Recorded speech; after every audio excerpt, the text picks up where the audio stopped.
welcome to Wild Child Wellness, where we discuss natural remedies for common childhood symptoms and when to seek medical attention. I'm Julie DeVono, and I have 30 years experience in pediatric medicine, as well as homeopathy and medicinal herbalism. So I just say I like to pull from more than one toolbox.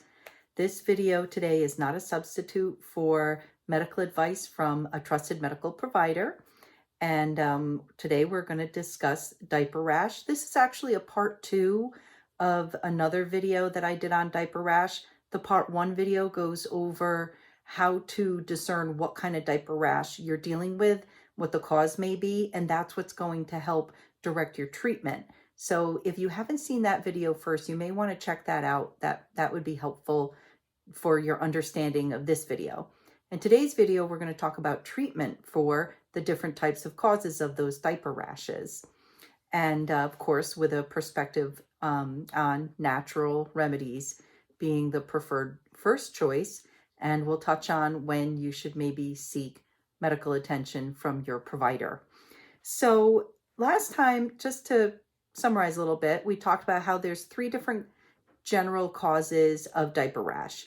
There's the contact rash, which is where the skin is being almost burned to a certain extent. It's very, very irritated. It looks like a sunburn, and that can be from the chemicals that are in the diaper or just the skin being irritated from being in that continuous exposure to the acidic urine or the acids and other enzymes that's in the poop, or just being in an environment that's not what the skin, is most healthy at. It can just, so it's just an irritation. It looks like a sunburn. It's present on the contact surfaces where the skin touches the diaper, and it's not in the creases. The yeast rash is in the creases as well as the rest of the diaper area, and that's these bright red little dots. They're called satellite lesions because at the edge of the, you'll get like a fiery red, itchy, uncomfortable rash that's in the creases and everywhere else. But then on the edge of the rash, you'll see these little red dots. That's how the yeast is spreading. And then, of course, if you've got a bacterial skin infection, that can cause a diaper rash. Staph or Staphylococcus is the most common germ that causes that. And that lives on the skin in normally at a certain level. But then when you have that warm, dark, moist environment and you have something else cause the irritation in the skin, that causes the skin to break down. And now the bacteria that's on the surface can get in under the upper levels of the skin called the epidermis and cause a bacterial skin infection. When you have one of those, you may also still have the rash in the creases, but you can differentiate it because the rash, instead of those little bright red satellite lesions, you get more of what look like 3-dimensional pimples or pustules, and sometimes you can even get like an abscess. So it's like they look like little pimples or look like a big hard lump that when you feel it, it's very tender and it's very firm and it'll be red around it. So if the rash looks more like little whiteheads or little pustules or pimples, you're dealing with a bacterial skin infection rash. So starting with, let's talk about how to treat it and some natural remedies that you can try. So for the first rash, the contact irritation rash, your best option for treating is, well, one of the best, there's a lot of good ones, but is just good old aloe vera gel. I have my aloe vera plant right here, and aloe vera gel is very effective at healing the skin and bringing down the inflammation. It's called an anti-inflammatory. There's actually been some research studies that shown that aloe vera gel can be as effective as the most common over-the-counter or prescription anti-inflammatory for the skin, which is usually cortisone cream. So the aloe vera gel is really effective. You can buy bottles of it. I just have my plant, and the great thing about an aloe vera plant is if you need to use it, you just take your scissors and, you can cut a little branch here, take it off, pull it apart, and scrape out the gel and use that.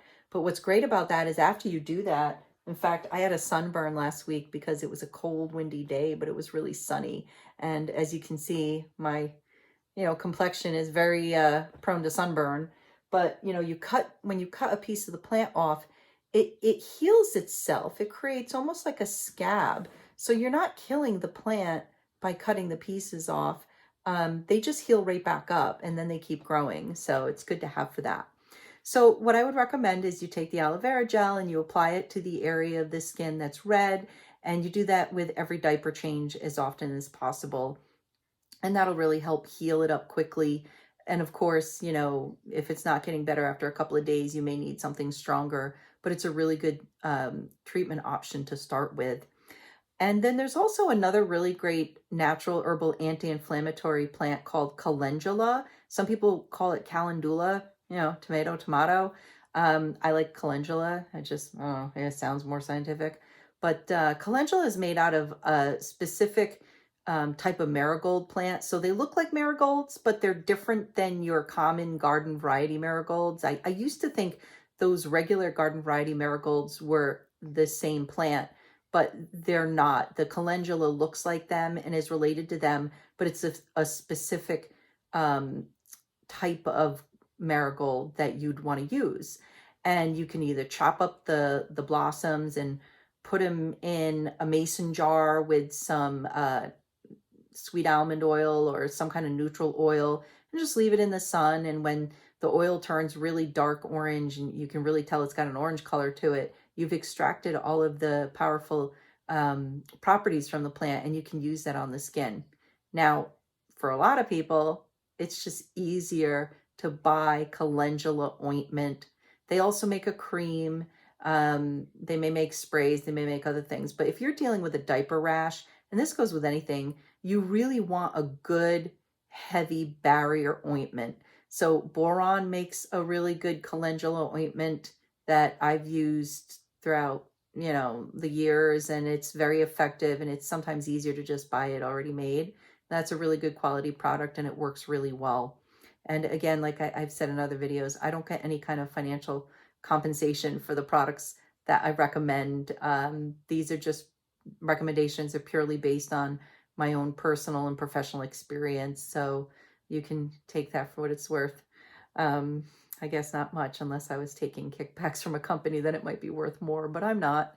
But anyway, so now another really good option is if you can get a zinc oxide based diaper cream, or even just get regular zinc oxide cream, and then add your aloe vera gel or your calendula oil or calendula ointment to that, kind of mix it all together, then you're going to get the best of both worlds. Because while an oil or an ointment can be very effective, the zinc oxide cream is really good at sticking to the skin and lasting for a long time. So whatever treatment properties you add to the cream, to the ointment or the cream, the zinc oxide cream, then you're going to hold those treatment properties against the skin longer. And of course, zinc oxide itself is very good for sunburn. It's one of the most, I think the most common ingredient in a natural organic sunscreen. You know, when you put a good organic sunscreen on, it's like that thick white paste, and you know, you put it on, it doesn't really absorb. You kind of are going skiing or swimming and you've got those white stripes on your cheeks and your nose. That's zinc oxide cream. But that's because zinc oxide cream works so good as a barrier ointment at protecting the skin and healing the skin, particularly the burns, that you're really bringing that advantage into your treatment. So you can kind of get creative at home with mixing these products together, or you can do an alternating where you do maybe a zinc oxide cream at bedtime or nap time, and then the rest of the day with the other diaper changes using either the aloe vera gel or the calendula ointment. You know, it's whatever's easier for you. Now, if you know you're dealing with a yeast rash, then you're going to want to bring in some other treatment options that are antifungal or anti-yeast specifically. A lot of people don't realize this, but yeast and fungus are almost synonymous. The words are used interchangeably because what you're basically dealing with is one type of organism that is a fungus, also called a yeast. And the treatment's going to be the same. So sometimes we'll say anti-yeast, sometimes we'll say antifungal. Those two terms are totally replaceable. they mean basically the same thing. There might be a very slight difference when you're talking about plants or whatever, but as far as the purposes here in this video, we can use those terms interchangeably. So one of the best natural remedies for a yeast rash, or even really any yeast issue, is grapefruit seed extract. Now, you don't want to get it confused with grape seed extract. Grape seed extract is a commonly used natural product, but it's more taken as a supplement for energy. And your kids probably are energetic enough. They probably don't need any more energy. But when you want something that's got antifungal or anti-yeast properties, you want the grapefruit seed extract, which you can buy commercially. It's very easily available. Now, the important thing about this to realize is it's very strong. And if you use it on your mucous membranes, you have to dilute it. It'd be way too strong and it could burn. Grapefruit seed extract is very commonly used for babies when they have thrush, because thrush is a yeast infection in the mouth, on the tongue. You'll see those white patches on the tongue, on the inside of the cheeks. And often that's because kids, it lives on our skin. Yeast lives on our skin normally. And little babies, of course, they put their hands in their mouth, or if a baby's breastfeeding, the skin that's on the normal skin flora includes yeast, and then that can get into the mouth. And then you got that warm, dark, moist environment, which makes a little bit of yeast become a lot of yeast. But I'm getting a little off track there. If you're just using the grapefruit seed extract topically on the skin, then that's fine. You don't have to dilute it down. It's only if you're using it on the mucous membranes, like in the mouth. So you get your grapefruit seed extract, and there's a couple different ways to use it. You can get your zinc oxide based diaper rash cream and add, I like to say, about 1 teaspoon of the grapefruit seed extract to about 1 ounce of the zinc oxide. That's just a ballpark recipe, but it seems to have served me well over the years, so that's a good place to start. What a lot of parents would do is they would just get the grapefruit seed extract and put it in a spray bottle diluted with water. And especially, while your baby is still a baby, while they're still an infant, they would use that spray for yeast in the mouth if the baby's getting a little thrush. If the mom's breastfeeding and she's concerned about it going back and forth, she'll use it on her nipples to cut down on the amount of yeast that's on her own skin. And then you already have it available so that if there is a yeast rash developing in the diaper area, you can just grab your grapefruit seed extract spray and spray the diaper area, let it dry, and then apply your diaper rash cream. And that's not a bad daily preventative way to go. But if you have a yeast rash, you're probably going to need a stronger concentration. So that's when you're going to want to really take that grapefruit seed extract, mix it in with the zinc oxide cream or your calendula ointment, if you still have some left over or laying around, or any other type of diaper ointment. Mix that grapefruit seed extract in with it and apply it to the skin, and it works really well. It's a really powerful anti-yeast and antifungal treatment. Now, another thing that's also effective is vinegar baths or vinegar soaks. And that's because the enemy of yeast is acid. So if you've got something very acidic, then that's going to help cut down on the yeast and help treat it. And of course, vinegar is a very acidic liquid. And some people use this as like just a regular preventative. Every time their baby is taking a bath, they might pour like a cup of vinegar in the water. Or if there's a sign of an early diaper rash starting, they might put the vinegar in the water. But if you've got a really bad yeast diaper rash, and in conjunction with using your ointments or your creams, then when it's bath time, having them soak in a warm bath with about 1 or 2 cups of regular vinegar, the acidity of the vinegar water will help kill that yeast and help cut down on that rash. Now, again, as far as recipe or amounts, there's no scientific medical formula. I would recommend, for a little tiny baby bath, maybe 1 or 2 cups, and that should be fine, but you can play with it. And, it's also really helpful when your child gets older, when they get to that age, especially little girls, where, if they're at the beach and they're, in their bathing suit and they get sand or sweat or salt water and they get that what's called urethritis, which is inflammation of the urethra. I get a lot of calls for that in the summer where moms will call saying, oh, my little girl has a urinary tract infection. She's acting like she has a urinary tract infection.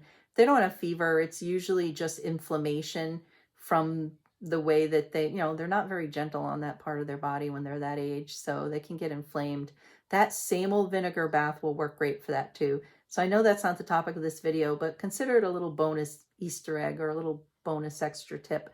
I'll probably do another video that's a little bit more expansive of those summertime problems. But, so it's always good to have a nice jug of vinegar in the house. You can use it for so many different things. And it doesn't have to be the really expensive apple cider vinegar. That does have its own specific purposes, but it's expensive. You can get just a big old jug of cheap distilled clear vinegar and keep it in the house for all sorts of things. In fact, I think I might just do a separate video on all the different ways to use vinegar, the way that I did with the colloidal silver. So, I'll have to add that to my list of things to do.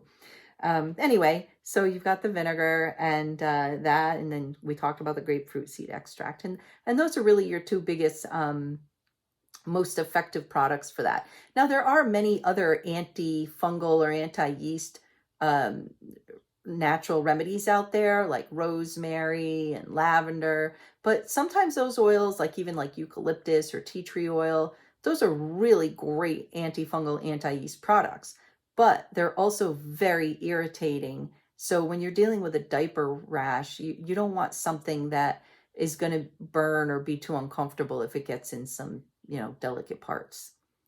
And the last type of diaper rash that I want to talk about is bacterial. And that's usually because I like to save the worst for last.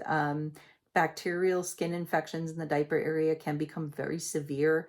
And that's why when it first starts to look like it's starting to look a little bacterial, you want to start your treatment right away. And the good thing is with diaper rash, a lot of these treatments overlap. So you don't need to stop one treatment to add another.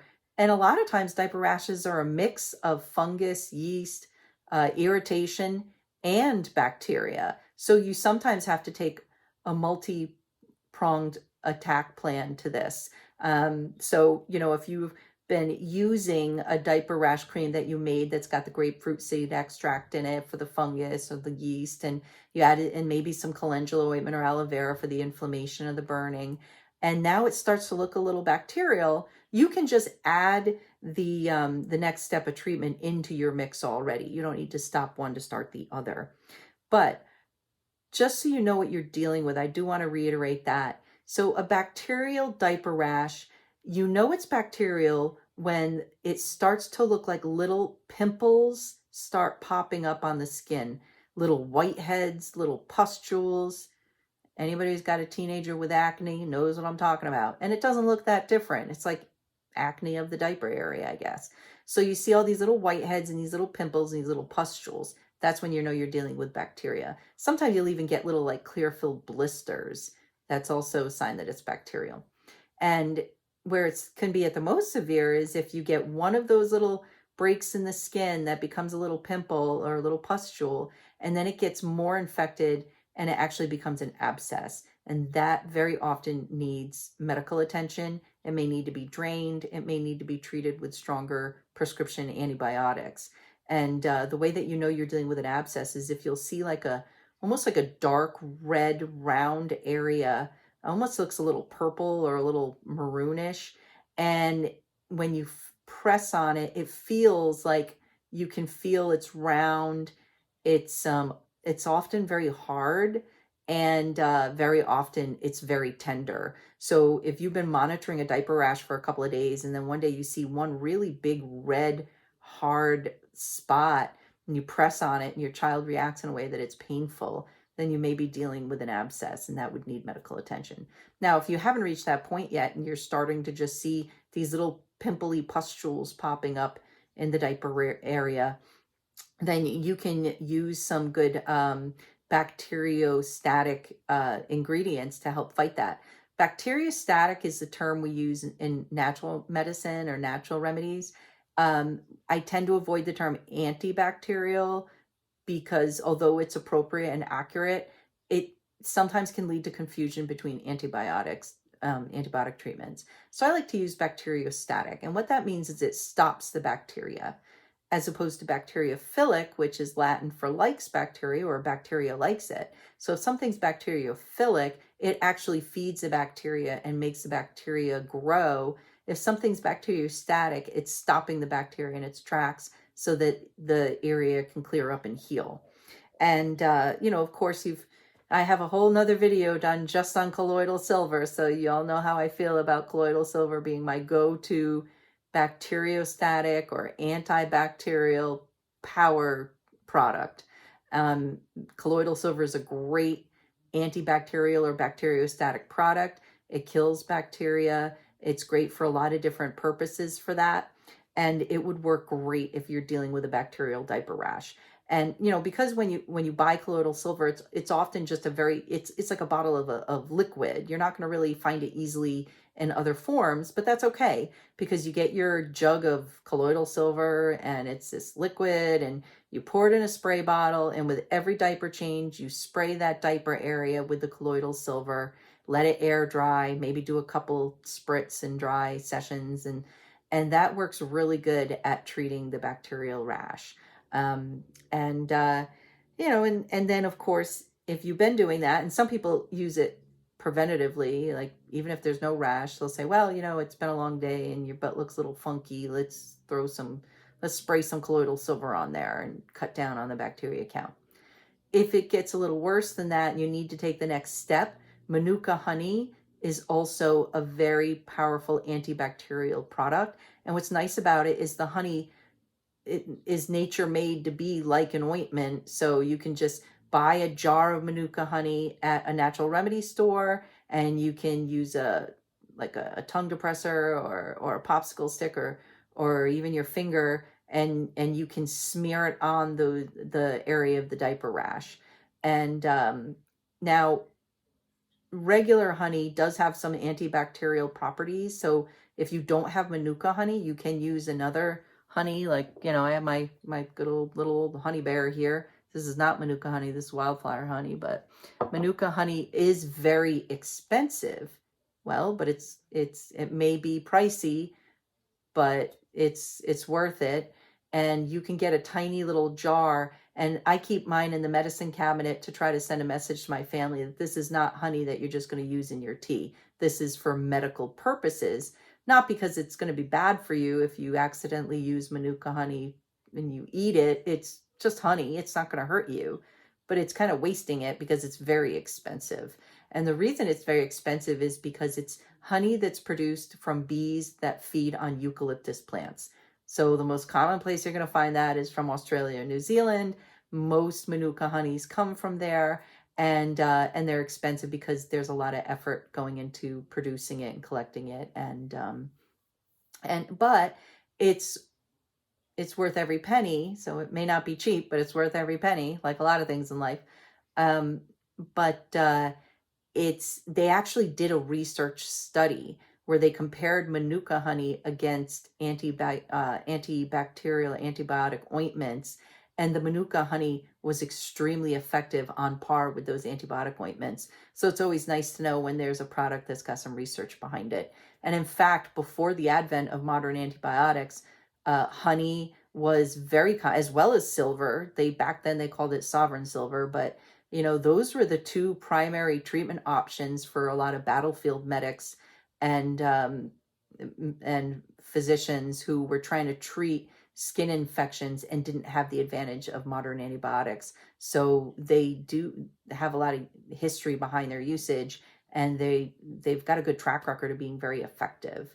Now, of course, there's some downsides to Manuka honey. It's very sticky and it's sweet, whatever. But for the diaper area, it's probably a good. It would work well. I mean, it's not too difficult.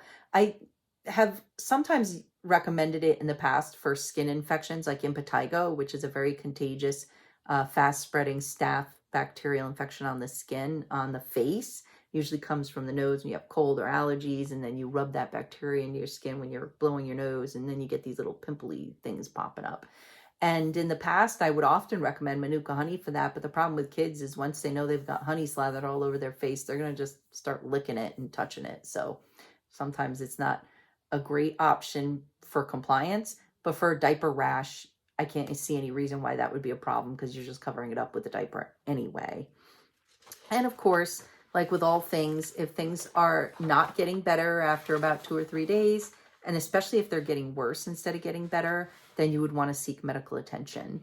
And so I hope you found all of that information helpful when dealing with diaper rash, using some natural products that, if that's your preference, or if you just like the idea of being able to use stuff that you have around the house, and giving yourself the first chance to treat the problem before deferring to a doctor or to a nurse practitioner. You give it a couple of days as Dr. Mom or Dr. Dad and see how it goes. And then if it doesn't work out well, then seeking medical attention. If you found this helpful, check out some of my other videos. I have videos available on YouTube. I also have a Patreon page if you want to throw me a little support, or if you just prefer to watch videos without commercials, and I usually post them on Patreon a couple weeks earlier than I post them on YouTube, just to kind of give a little bonus to the people that are supporting me. And you can check out my other socials. I have Instagram, Facebook, Twitter, Twix, X. I call it Twix. I don't know. Let's start a new word, Twix, for Twitter and X, because I'm getting tired of saying Twitter and X. But I do have one of those. And or you can check me out on Facebook, where I post these videos as well. And you can also reach out to me on my website or by email, or, believe it or not, good old-fashioned telephone. So I hope you all found this helpful. Have a very healthy week. Stay healthy. Bye.